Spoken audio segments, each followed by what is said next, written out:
So I'm officially done covering this entire garden. It's either covered in a cover crop or shredded leaves. So I am officially done gathering all of our shredded leaves throughout our whole entire front yard and backyard. And honestly, it's just enough to actually finish off what I had left in the garden. Now I do have some left over that I'm gonna put in a pile and make some leaf mold. So I'm excited to try that this year. I'm just gonna set it next to my compost bin and just let it decompose for however long it takes to decompose, probably up to a year. But I am so excited that I got all of these garden beds done. Now our next project will be fixing these garden beds. I just went ahead and covered all of them. It's actually really hot right now. I'm actually getting ready to take off my coat, but I kept my coat on because there's so much dust when you're working with shredded leaves. So I am just covered in dust right now. It's actually really hot for December today, but I'm so glad I got this done. It's been a beautiful past 2 days to get all of this stuff laid on these beds and then the rows. So I'm so happy that I took the time and just knocked this out within 2 days. I'm covering the dirt, taking care of the soil right now, and all the leaves are gonna do is bring up worms. Leaves are perfect to use in your garden. Worms just absolutely love shredded leaves. So by the time spring comes, I will find so many worms in these beds, which would be perfect. So what we ended up doing was we took the pitchfork and we broke up the soil a little bit so air could get down inside. And then I carefully tried to smooth it back out with a rake. Then we took our finished compost and put a thin layer on these rows. And I also put an even thinner layer on the garden beds. And then after putting the compost on the rows, I took our shredded leaves from the front yard and the backyard and started covering the rows as best as I could. And then I raked it and tried to smooth it out to make sure every bit of the soil was covered and it had a thick layer on it. And I ended up doing the exact same thing to the garden beds. Now I don't have as much compost in these garden beds as I wanted, but there's still some. And then after I add all these leaves in, it'll just bring all those worms up to the surface so they can start feeding on the leaves, and it'll be perfect whenever spring comes around and I get to put my potatoes in some of these and carrots. And I just smooth it all out to make sure it's all even. So talking about compost, what I did, I have just enough time to hopefully get some compost turned before spring hits. My goal is to get this all turned probably every week, every other week, whenever we have time to get out here and turn it.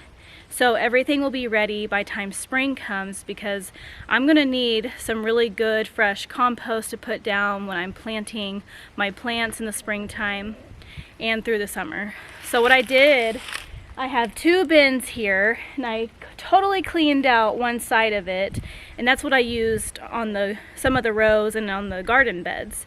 So I scraped all the stuff that was already done, and it's already in the garden. So I had these 2 spots. One of them is actually from completely cleaning out the chicken house.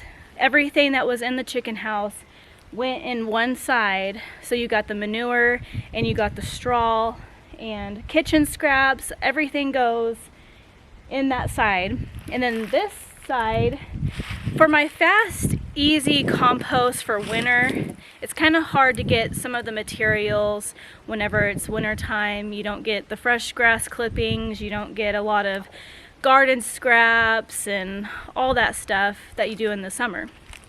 So what I ended up doing was I bought like an $8 clean bale of straw, just a square bale. And then I went out in the field and I took my wheelbarrow with me, and I scooped up as many manure piles as I could from the cows, and I had the wheelbarrow full of just manure. So what I ended up doing was I layered my straw and manure, and I kept doing all of that on this side because I'm gonna need a lot of compost whenever spring comes. So now that I have 2 of these full of everything that I need for compost, I'm just gonna keep watering it, I'm gonna keep turning it, and I'm gonna continue to add some kitchen scraps to both sides all winter long.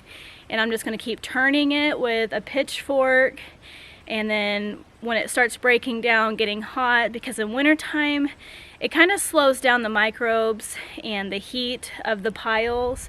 But that's why I'm gonna only do 7 to 14 days of turning every week, every other week, and then just try to keep the piles warm and hot so it could start cooking all of it down. So I really feel like I got a good start on my spring planting already. That is so good that I got all of that out of the way. I don't have to worry about that all winter long. It was a ton of work to mow all the leaves and just to get these compost bins started. That way they can start decomposing, and it'll just be so nice that I did this just to get it out of the way, because we just have 5 or 6 months until I need this compost to be ready. So my husband is actually going to bring some pallets home, but we're gonna end up probably building 2 more compost bins on the other side of these compost bins.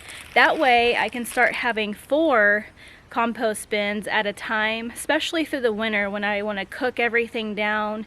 And I just want to make sure that I'm gonna make enough compost for my whole entire garden so I don't have to buy any bags anymore. That's my goal. But of course, you know, there's going to be those few times where I'm in a hurry that I'm going to have to buy some compost in bags. But I'm setting a goal for myself for next year not to, hopefully not buy any bag compost. But now that we don't have those 2 built just yet, it might actually take another season to even get that started.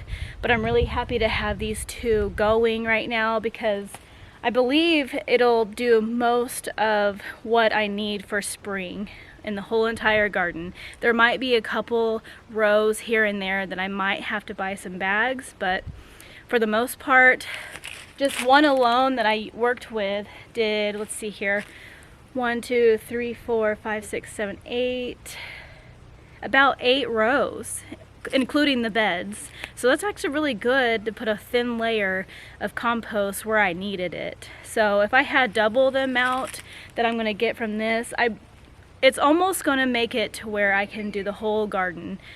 Now it's kind of pushing it for the watermelon and pumpkin patch. I'll have to figure something out about that. But I think with that, I'm just gonna start doing a green manure cover crop for that huge area. So I might just not have to worry about putting compost on that huge area for that. Now it's gonna be a lot of work to turn this compost because it's hard enough for my size to get the compost out and turn it, and we don't have a tractor or anything, so my husband has to step in and help me quite a bit to turn these compost, which is totally fine. He likes to help me in the garden, and I really love that he does that for me. But we got that ready to go, and I think other than redoing the garden beds, I don't think I really have anything else right now to do in the garden. I do have my lettuce row. I let some of my lettuce get bitter, so I'm gonna have to completely rip out some of my lettuce, and I will probably have to work on that row because that's been a troublesome row that I've had all year. It holds a lot of water just because of sprinklers right there, and some of the soil kind of just went down a lot, so it does hold quite a bit of water. So I'm gonna have to take some of the strawberry row that I have in the berry patch, the ones that I completely removed and ripped out. I'm gonna take that soil and build the lettuce row back up so it can drain way better than it has been. So other than that lettuce row that I need to work on, I'm basically done with the garden now. And it's really hot right now, but I know in the next couple weeks it's gonna start getting bitterly cold and I don't want to be out here as often. So I am so happy that the garden is totally done with laying the leaves and the cover crop. So another project I had to do this month was cutting down my asparagus. You want to wait until the plant is completely dead and brown before cutting anything off. I just cut about 2 inches above soil level. Now my plants are fairly young still. I planted 3 plants about 2 growing seasons ago, and then this year I planted the rest of the row into new plants that I started from seed. So you're not supposed to harvest asparagus the first year, and even the second year you can only harvest a small amount just because you want to make sure the roots get established. So by the 3rd growing season it should be ready to harvest and eat. So this year I grew my celery with my asparagus this year and it worked out really well. The asparagus got really tall and it helped shade out my celery from the hot sun this summer. So I'll probably do the same thing next year. So I used some twine to do the Florida weave to hold up my asparagus off the ground. And I really liked how it kept it off the ground and also liked how clean and tidy it looked. So I just dumped everything into the wood line to decompose. So this is what the row looks like now after cleaning it all up. So this is what it looks like with all the leaves gone and mulched up and all the leaves that have fallen in this backyard and in the front yard has been repurposed into the garden, and everything's cleaned up, looking very nice out here.